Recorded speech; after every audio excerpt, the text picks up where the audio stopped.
Hi, it's me again with Corel Tips and Tricks. This is part 2 of this. I made these two in part 1. I wasn't really happy because it wasn't kind of what he wanted. And the only other way I can think of isn't perfect either. These lines are perfectly spaced apart. Look here, it's a little bit different. But I thought I'd throw this out here, how you can make that. So what we're going to do is we're going to start with a circle. And I'm going to put a 2-point line and hit P and rotate it 45 degrees, and then Control D and mirror it. And I'm going to just delete all these lines and delete all these lines.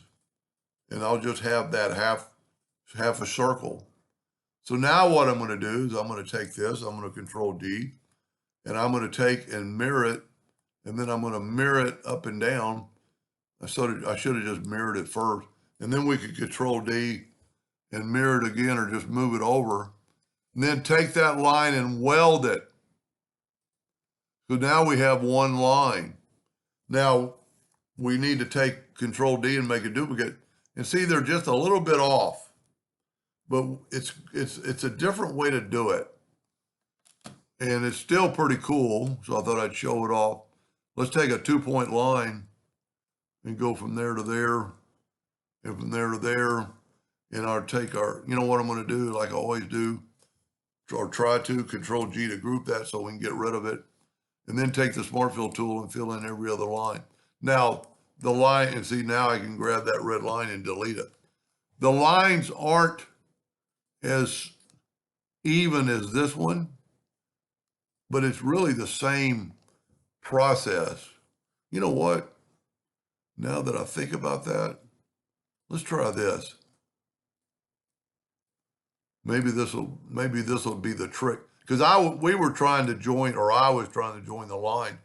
Let's take that circle again and hit an ellipse and hit P, and then let's take our 2-point line and hit P, rotate it 45 degrees, Control D, and mirror it.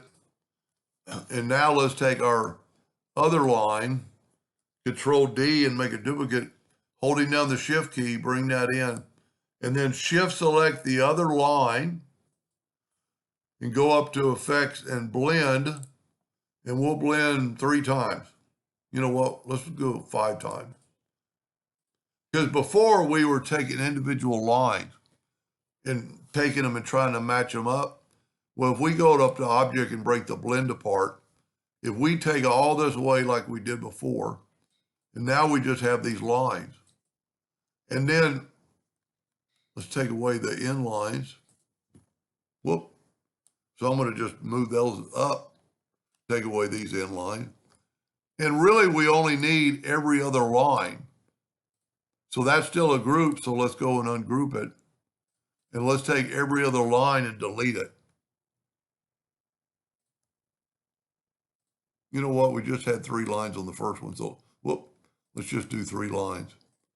So now we can take these, Control G to group it, Control D to duplicate it, mirror it upside down, and I think this is going to work.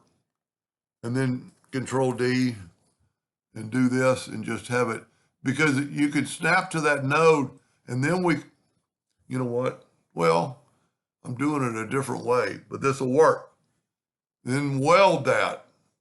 And now let's take these lines and make them thicker. Let's make them 60 points. And we're done.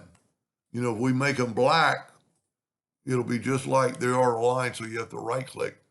I think that, I'm glad I did that, because that, you know, there's the other way you could do it, and I like that, so I'm going to Control C to copy it, but I'm going to back up here till we had all the lines and just see if this doesn't work.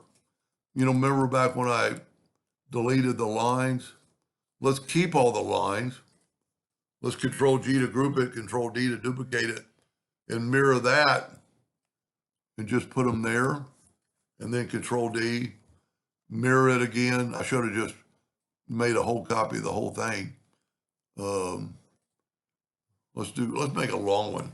Control G, Control D, and let's put this, well, we got to flip it. Now you know, we don't have to weld anything. This is gonna be the way to do it. Then take a 2-point line to stop the smart field tool from leaking, and take the smart field tool now and go well, I've got too many lines, and I wish I would have. So now I can take this and right click, no outline, and I've got that exact same thing we had in blue. If we make it larger, we got more circles on this one. And let's flip this upside down. That's pretty much the same. That's the way to do it. So I hope the person I'm trying to help gets this, and I'm going to email them here. Let's give that a shot. I think that's the best way. That way it's even. I mean, this is pretty simple, but if you look, they're kind of like a flag ribbon, where this is actually taller. We can kind of prove that if we left click, right click. If we take the parallel dimension tool, that's at 3.66. We're like right here, it's not. So I don't even know why I'm showing this off, because it's not the best way to do it. See, that's only 2.6 of it. So the last way is by far the best and the easiest by far than trying to weld all that stuff together. Anyway, I hope that helped that gentleman and somebody in the future, and thank you for watching.